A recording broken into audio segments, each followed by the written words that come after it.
The human body doesn't negotiate. It doesn't care that the man about to find you crumpled on his floor commands a private equity empire worth $3 billion, or that his name makes seasoned executives stop mid-sentence in board meetings just to confirm they heard him correctly. When 22 hours of standing catches up to you, 22 hours of charting vitals, repositioning a stroke patient, fielding calls from a staffing agency that can't find a replacement for the nurse who quit without notice, your legs don't ask for permission, they just quit.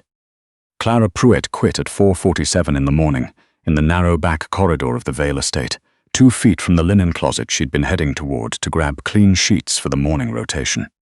She didn't feel herself hit the floor. She was 27 years old, a licensed practical nurse who had been working this private assignment for 6 weeks, and she had not slept for more than 4 consecutive hours in the last 19 days. She knew that. She had logged it the way you log everything when you're trying to stay functional.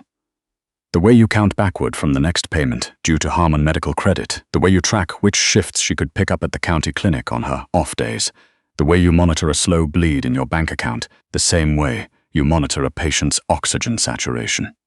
With clinical detachment, because the alternative was despair. Her brother Eli's leukemia treatment had cost something the insurance company called experimental, and the billing department called not covered. Clara had called it necessary. She had co-signed a loan for $68,000 18 months ago to get him into a clinical trial that had, miraculously, worked. Eli was in remission. He was 23 and alive, and he called her every Sunday evening to complain about the food in his recovery apartment. And she laughed every time, because the alternative was crying. The loan, however, was not in remission. The Vale assignment paid 3 times what she could make at the clinic, so she had taken it.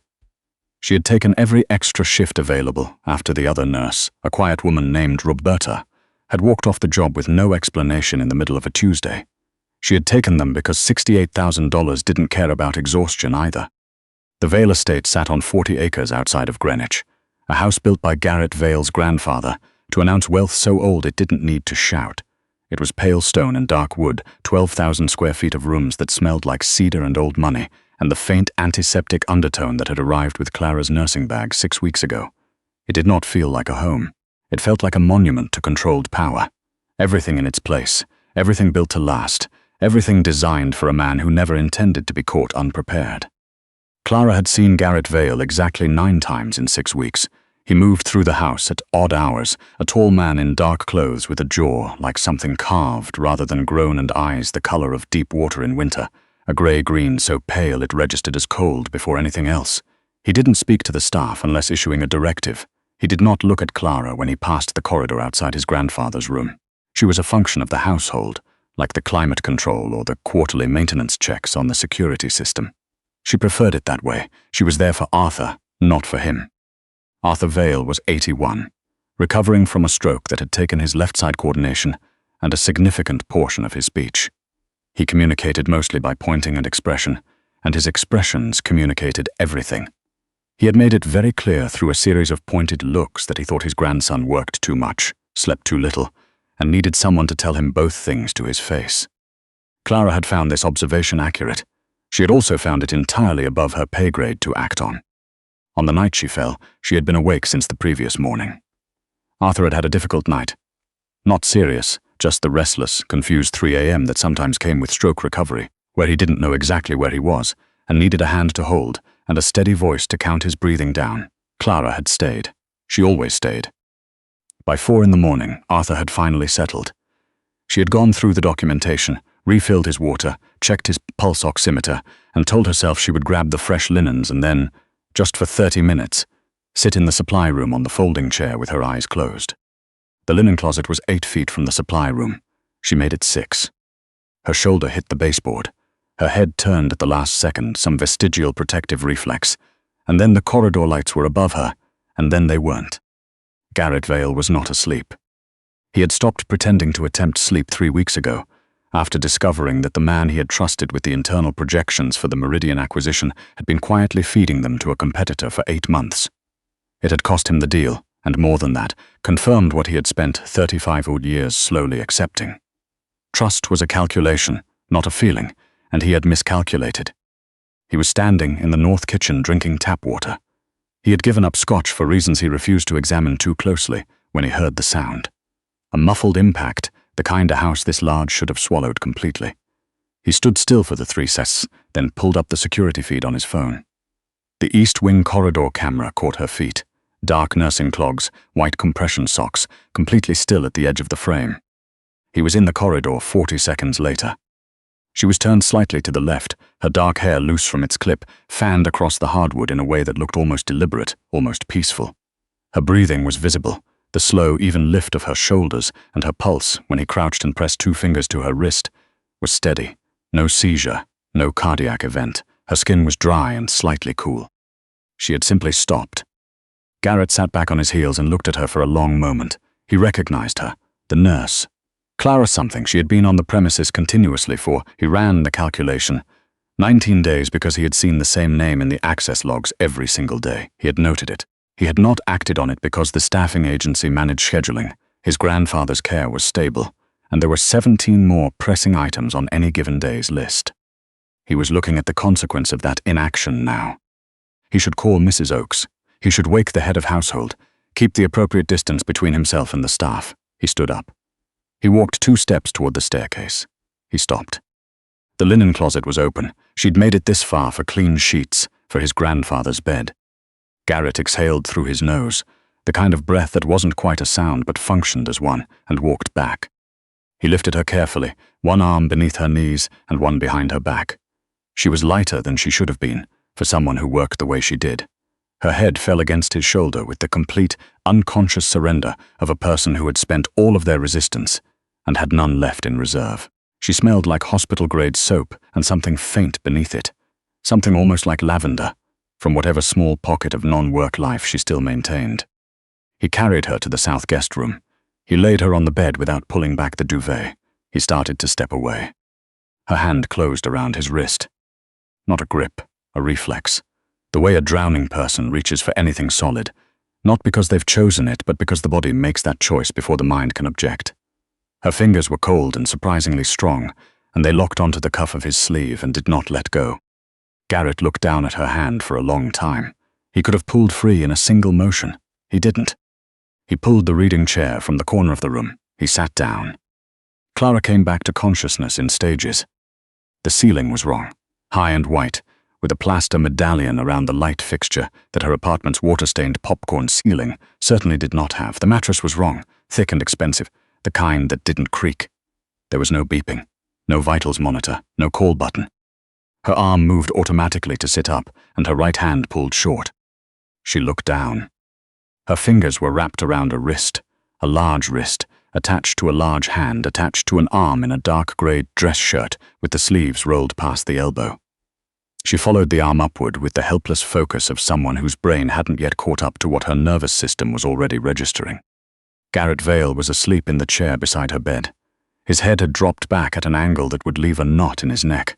His face, stripped of the controlled authority it wore during waking hours, looked younger and significantly more exhausted. A pattern of tension around his eyes that didn't fully release even in sleep. Clara stared at the ceiling for a full 3 seconds. Then she began the agonizing work of extracting her hand. Slowly, index finger first, then the middle. She was almost clear. His fingers snapped shut. His eyes opened, not gradually, not with the slow blink of someone surfacing from deep rest. They opened completely, immediately, and focused on her face with an intensity that was not hostile but was absolutely entirely awake. Grey-green and direct. The silence in the room had weight. "I can explain," Clara recked. Dry and 2 registers lower than usual. She swallowed. "I was getting linens for Mr. Arthur's morning rotation. I must have." She stopped. "I fell." Garrett looked at their joined hands. "I found you." The fact of it settled on her. "You brought me here." "You were blocking the corridor," he said it without inflection. "Fire hazard." Clara looked at him. "The corridor is 9 feet wide." Something shifted almost imperceptibly at the corner of his mouth. Very particular fire. She did not know what to do with that. "I'm sorry," she said, dropping into the professional register, the one she used when she needed to be a function and not a person. "I'll get back to work. I need to check on Mr. Arthur." "Mrs. Oakes is with him. I called her at 5. He said it like crossing an item off a list. Your shifts are covered for 3 days, paid." Clara sat up. "You were unconscious on my floor." His voice didn't rise. It just landed harder. You aren't going near a patient until you've slept 12 hours and eaten something that didn't come from a vending machine. Something behind the clinical exhaustion flared in her chest, 2 years of holding everything together with both hands and a backup plan. You don't get to make that call. I'm contracted through the agency. Being handled. He finally released her wrist. Eat the breakfast when it arrives. The door is unlocked. He stood, and the sheer physical presence of him in the low-lit room was something she hadn't fully registered until now. How much space he occupied, and how completely still he made all of it. Mr. Vale, her voice stopped him at the door. He looked back. Why did you stay? The question escaped before she could stop it. He regarded her for a moment with the expression of someone deciding what to give and what to keep. You wouldn't let go, he said, and he walked out. Theo Marsh dropped the folder on the desk 40 minutes later. He had a way of delivering information that made it sound like it cost him nothing, which was why Garrett trusted him with the things that cost everything. Clara Pruett, Theo said. Clean record. No incidents in any prior placement. The staffing agency flags her as their most reliable contract nurse. He paused. She's also been working the equivalent of 2 full-time positions since she started. The overnight access logs show she never left the premises. Garrett opened the folder, her agency profile, behind it a financial summary. The debt, Garrett said. Theo's expression stayed neutral, which meant it wasn't. Her brother, leukemia diagnosed 2 years ago. He's in remission. She co-signed a loan with Harmon Medical Credit. Private company, $68,000 principal. The interest rate is, he paused, aggressive. Garrett looked at the payment ledger. She was paying $1,100 a month and had barely touched the principal. She's working 3 jobs to service interest she can't outrun, Theo continued. Agency contract here, weekend shifts at a county clinic, overnight phone triage for a telehealth company. He tilted his head slightly. She's sleeping 4 hours a night and funneling everything else toward a number that doesn't move. Garrett closed the folder. What he felt was not sympathy. He had spent 15 years carefully dismantling the infrastructure of sympathy, because sympathy made you slow. What he felt was something colder and more functional, the recognition of a structural problem operating inside his house. Clara Pruitt had passed out on his floor because a lending company with predatory rates had her pinned under a weight she couldn't lift alone. That was inefficient. It was also, and this was the part he didn't examine too carefully, wrong in a way that sat badly. Buy the loan, Garrett said. Theo didn't move. Excuse me. Harmon Medical Credit. Wire today. Garrett, we're not A. He moved to the window. The grounds below were silver with early light. She works in this house. She cares for my grandfather. And she's being bled dry by a company that profits from people who have no other options. He turned his head slightly. Handle it. Theo was quiet for a moment. What do you plan to tell her? The truth. I own the loan now. She pays me back over 5 years, 0 interest, and I have a different position for her. He looked back at the window. One that doesn't require her to run herself into the floor.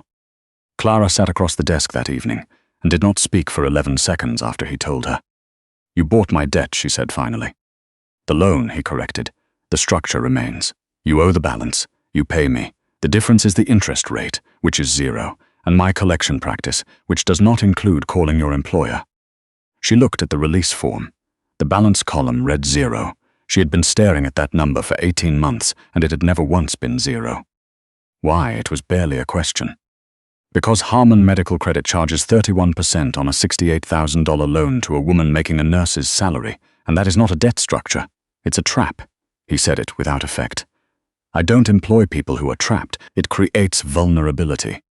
Clara looked at the paper. She knew the shape of this moment, had imagined some version of it at 3 in the morning. The version where someone solves the problem and you should just be grateful. She had never once in her life stopped looking for the catch. What's the new position? She said. He set a contract on the desk. Primary caregiver for my grandfather, with a formalized role managing the private medical suite on the 3rd floor. You report directly to me. You work 40 hours a week, and that means 40, not 60 disguised as 40. Your salary reflects the actual scope of the work. He pushed the paper forward. You pay me back at whatever pace that salary makes comfortable, not before. Clara looked at the salary line. Her throat tightened in a way she refused to show. You barely know me, she said quietly. Garrett's eyes moved to her hands, folded in her lap the way they always were when she was trying to appear smaller than the situation. He remembered the grip of her fingers on his wrist. Not a choice, just a person holding on to the only solid thing in reach. You fell asleep on a hardwood floor rather than ask anyone for a break, he said. That tells me more than a reference check. He set a pen on the contract. Sign it, Clara. Move out of wherever you're living into the staff quarters here. Stop trying to outrun a number that now moves at a pace you can manage. She looked at the pen. She looked at the man holding it out to her. Dangerous in the specific way that powerful men who understood leverage were always dangerous. But she was also 27 years old with $68,000 of her brother's survival chained to her ankle, and she had not slept properly in 19 days, and she was so tired that the math of staying outweighed every instinct urging her to run. She picked up the pen. She signed her name. She was trading one trap for one with better lighting. But the cage had a view of the garden, and for the first time in 2 years, someone had offered her something that didn't require her to disappear. She learned Garrett Vale the way she had always learned patience, through what they left behind. He drank his coffee before sunrise, black, in the same ceramic cup every day. He worked standing at his desk before he worked sitting. She could tell by the chair position when she arrived each morning. He read physical books and left them open face down, which broke their spines, and she started bookmarking them without mentioning it. He wore his exhaustion like a coat he'd forgotten was there, so habitual it had stopped registering as a weight. On a Tuesday night, well past 10, she was in his office replacing the medical files she'd spent the afternoon digitizing when he came back. She had thought he was out. The security detail hadn't signaled his return. She was humming softly, a habit she'd picked up from sitting with Eli through his worst nights, and she didn't hear the door. When she turned, Garrett was already at the wet bar. Not scotch, just water, again. He stood with his back to her, and she could see it even from across the room, the particular quality of stillness that wasn't rest but its opposite. The stillness of someone holding themselves together by sheer force of practice. I can come back, Clara said carefully. Stay. His voice came out scraped. He didn't turn around. You don't have to do anything. Just stay. She turned back to the bookshelf. She kept working, slowly, methodically, letting the sounds fill the room. The soft scrape of folders, the click of metal drawers. After a long time, she heard him sit. After a longer time, she heard his breathing steady. When she turned around an hour later, he was asleep at the desk. His head rested on his forearms. The glass sat untouched beside his elbow. Clara walked to the desk lamp and turned it off. She stood in the blue dark for a moment, looking at him. Just a man in a quiet room, exhausted in a way that had nothing to do with money, and everything to do with the specific weight of holding a world together alone. She took the glass from his loose grip before it could fall. She walked out without waking him. In the morning, when she arrived to clean the office, there was a coffee on her small desk in the hallway outside the door. From the cafe 3 miles away that she had mentioned exactly once, in passing, to Mrs. Oakes. The cup had a lid and her name on it in his handwriting. Nothing else. No note. She drank it standing in the doorway, and neither of them said a word about it. The night the real thing happened was a Thursday in October. The weather had turned ugly early. Rain hammered the windows, and the security perimeter had been quietly doubled without explanation. Clara had noticed it the way she noticed everything, without asking, filing it away. She knew something was wrong at midnight when Theo came through the east wing, moving faster than he usually moved. At 1 a.m. the private elevator engaged. She was already in the hallway. Garrett stepped out, and she saw it in the first second. The way he was holding himself, one hand braced against the elevator frame, the other pressed flat against his sternum. His face had gone the color of old plaster. His breathing was shallow and too fast, and there was a slick of sweat at his tail despite the cold air. Mr. Vale. She crossed to him in 4 steps and put 2 fingers to his wrist. His pulse was there, fast, edges irregular, skin clammy. Tell me if you have any chest pain. Pressure, he said through his teeth. Not pain, I know the difference. How long? He exhaled. She could hear the effort in it. I didn't want to. Sit down. She was already guiding him, one hand at his back. He was letting her, which told her more than his vitals did about how bad it was. Here, against the wall. I'm not sitting on the floor. Then lean. She got his back against the wall, 2 fingers still on his pulse. Have you eaten anything today? Silence. Garrett. She made her voice flat and immovable the way she had learned to make it. Not loud, just non-negotiable. Have you eaten? A pause that lasted 1 second too long. This morning, he said. It's 1 in the morning. She was already moving toward the medical suite. Don't move. She was back in 90 seconds with a cuff and the medication kit. His pressure was high enough that she made a sound before she could stop it. What? He said. It's high. She was already opening the kit. Has this happened before? 6 months ago. He took the pill she held out without argument, after he stopped, after things went bad with someone I trusted. She understood without being told. She had seen this before. Not in people who worked too much, but in people who carried everything alone for too long and had no practice setting it down. She watched the clock, checked his pressure at 7 minutes, better. Not good, but better. Again at 15. His color was returning in increments. She sat on the floor across from him, her back against the opposite wall, watching him breathe. When he finally looked at her, something in his face was unguarded in a way she hadn't seen before.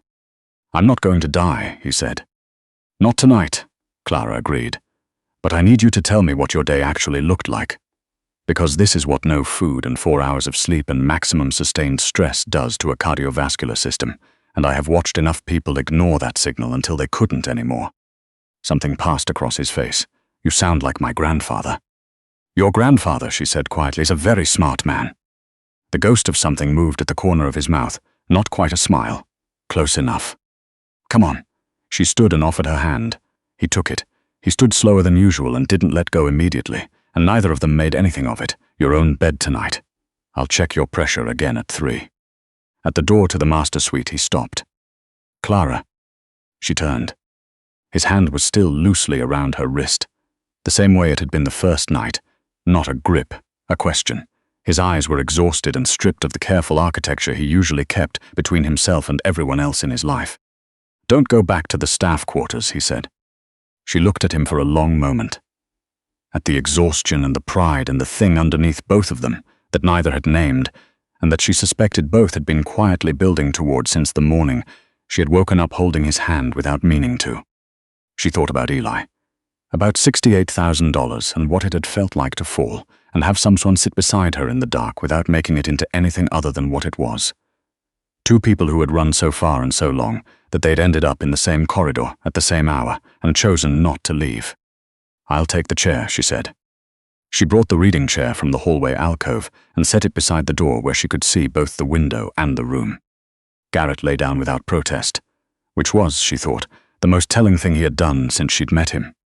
"Your grandfather told me, from the chair, in the dark, that you work like a man who believes the whole thing falls apart the moment he stops."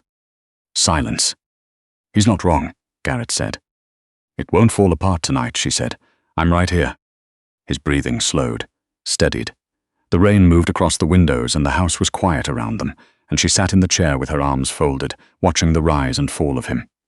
This impossible, controlled, quietly breaking man who had once sat in a chair all night for a stranger and never told anyone about it. She understood now why he had stayed. She understood it from the inside. And sitting in the blue dark with rain against the glass and his breathing finally slow and even, Clara Pruett understood something she hadn't been prepared for. She wasn't counting exits anymore. She wasn't measuring the distance to the door. She wasn't running the math. She was just here. And here, against everything that should have made it otherwise, felt like the first safe place she'd found since before Eli got sick and the world had started requiring her to be indestructible. She kept her eyes open and watched the door. She would be the one who stayed. She had always been the one who stayed. Whatever came next, and something would come next, because men like Garrett Vale didn't exist in isolation, and the people who wanted leverage over him had surely started noticing that there was now someone he didn't ask to leave. She would be ready. She was always ready. It was the only thing she'd ever really known how to be. And for the first time in 2 years, being ready felt less like armor and more like a choice.